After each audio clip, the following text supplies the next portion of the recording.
Okay, our Coors Light pole winner for Sunday's 64th annual Tums Fast Relief 500. The qualifying lap of 19.402 seconds is Jimmie Johnson. He drives the number 48 Lowe's Chevrolet for Hendrick Motorsports. This is Jimmie's third pole in 2012, and it's his 28th pole in his NASCAR career. Second pole at Martinsville, and Jimmie, just talk about now, you're at a track, excuse me, a third pole at Martinsville. Thank you. Talk about you being at a racetrack that you have, like I said, you've got a lot of those clocks over there, and just talk about now you're starting up front. Obviously, a great place to be with all the chaos that could happen behind you.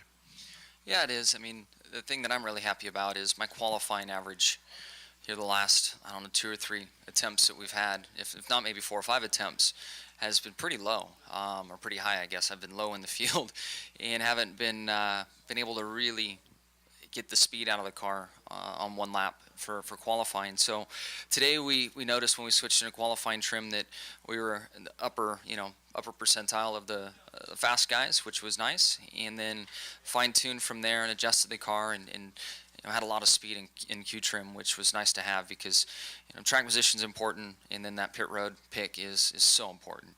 And we've been lucky in years past to get away with. I think in the spring I qualified 22nd, and we still fortunately got a decent pit stall where guys around us, we were ahead of all day long, and I could get in the pits right and get pointed out.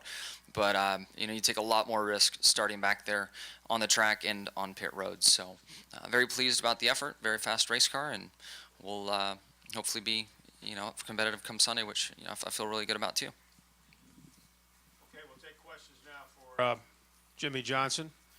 We'll start here with Mike. We'll go to Kenny and then to Reed. Mike Embry, Speed.com. The guy you're chasing has done well recently at turning bad qualifying days into good finishes or acceptable finishes anyway. This plays probably harder to do that from back in the pack. Does that make you feel better about your chances of catching him Sunday, or does it matter? My crew chief lives by qualifying, lives and dies by it in most cases, and I don't seem to get as worried about it.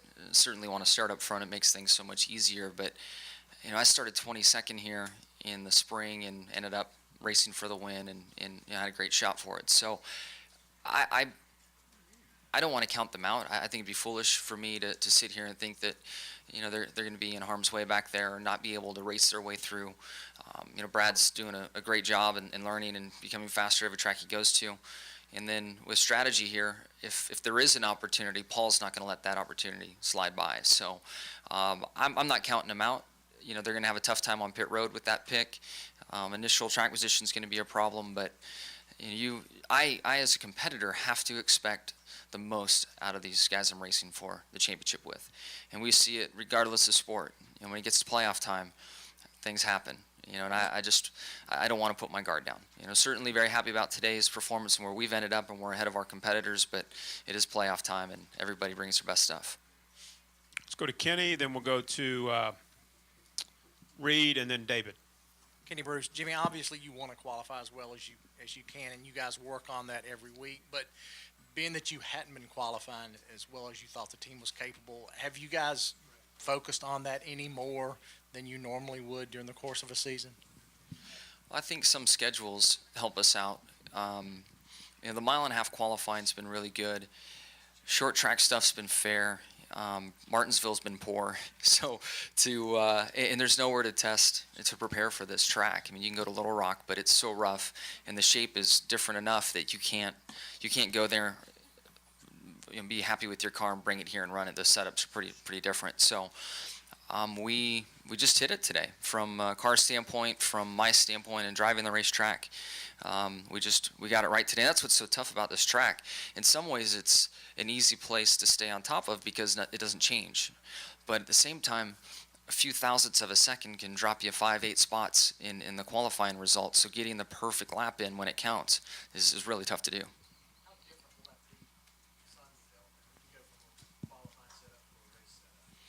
Race setup's different, and then the rhythm of driving the car, how you use the brakes, the importance of drive off. the priorities kind of shift around. Right now, you just, in qualifying trim, just drive the car as hard as you can and try to get the car secure underneath you where you can charge the braking zone hard, not lock a tire, let the brake loose and fly through the center and then mat it off. When you get into race trim, you can't run the brakes that hard.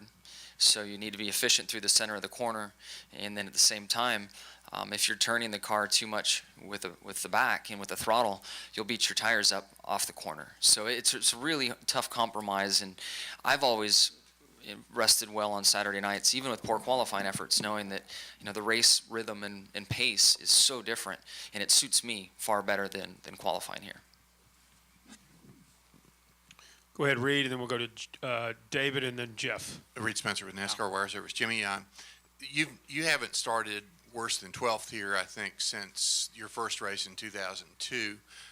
Brad Started in the fall race or something? I think in any race. No, I know I was 22nd in the spring.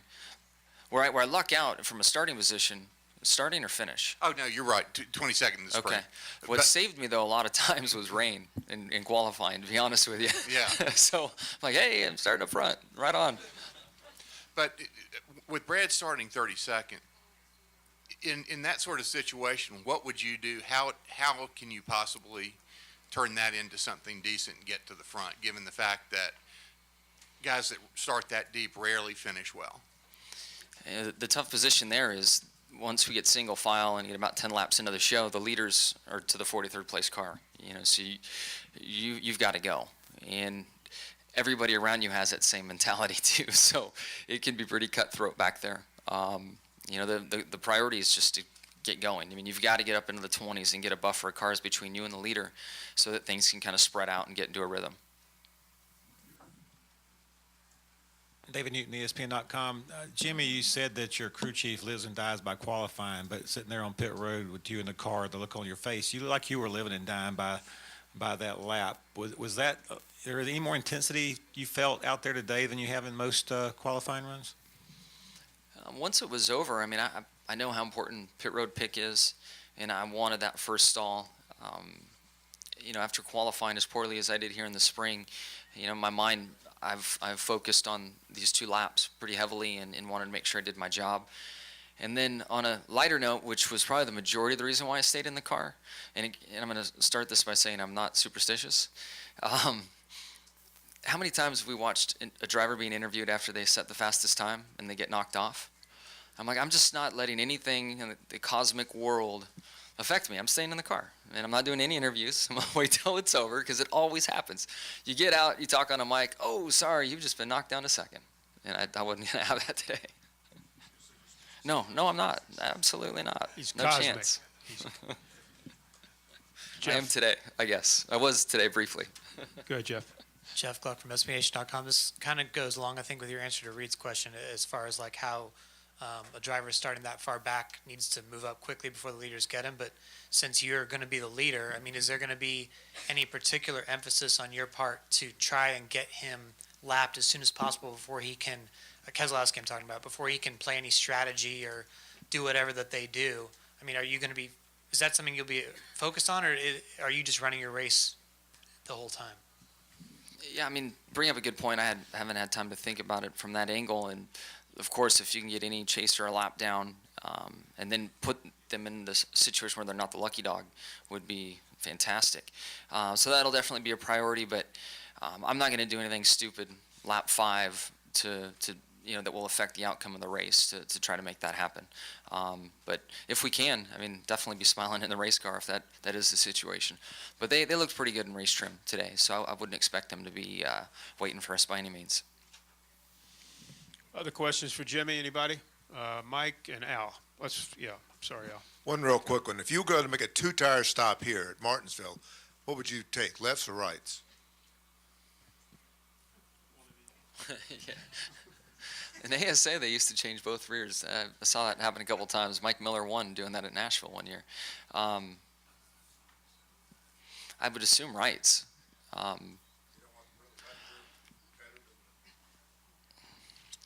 just depends. I'd have to look at tire wear. I'm not, the way the tire wear was this morning, you'd probably want rights, but the track's on the green side, so we'll have to see as things go on. But if you don't have many laps, you'll probably take rights. And then I think if you get too far, you're going to want 4. You know, the tire fall off's pretty good. Al? Yeah, Jimmie Johnson, Al Pierce from Auto Week. You sort of answered the question from Reed and from Jeff, but I've got another angle. If you can lap him fairly early, will that just suck the life out of that team? Has it ever happened to you like that when you got lapped in a race and it just basically ruined your whole outlook? Or is 500 laps too many to give up after one? It really depends on the track. You know, if you're at a plate track and go down a lap, you know, it's tough to get a lap back. You know, you get cautions, but running in the back, you might be in it, or, you know, the cautions don't come until the end of the race. So, you know, plate racing is probably one of the hardest ways to get a lap back. Road course kind of in a similar mindset, but on a short track, you can get a lot of cautions. So if you go down a lap and you position yourself correctly, you can take the wave by, you can fight for lucky dog, especially early in a race at Martinsville or even Bristol. I would think you're going to get a chance to get your lap back. So one isn't the death sentence by any means. One with a lot of damage to your car, like if you're torn up and in something, you know, you start evaluating things from that point. But if you got a straight race car and you're one lap down early at Martinsville, I think you're going to have some opportunities.